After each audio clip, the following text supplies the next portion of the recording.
श्रीगोंदा तालुक्याचे ग्रामदैवत श्री संत शेख मोहम्मद महाराज यांच्या यात्रेला प्रारंभ झाला असून आमलकी एकादशी दिवशी यात्रा भरते। हिंदू मुस्लिमांचे ऐक्य दर्शवणारे हे एक पूर्ण देशात प्रतीक मानलं जातंय।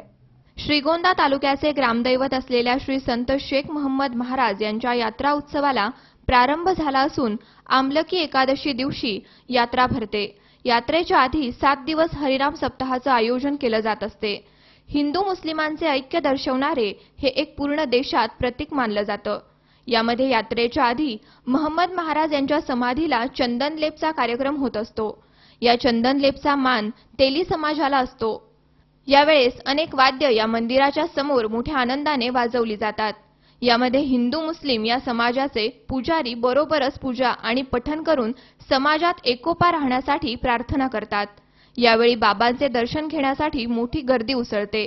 चंदनलेपचा कार्यक्रम झाल्यावर दुसऱ्या दिवशी कव्वाली आणि कीर्तन असे अनेक कार्यक्रम होतात। एकादशी दिवशी बाबांचे दर्शन घेण्यासाठी राज्यातून नव्हे तर देशातून भाविक भक्तांचा मोठा ओघ या ठिकाणी असतो। सुहास कुलकर्णी, सी 24 तास, श्रीगोंदा।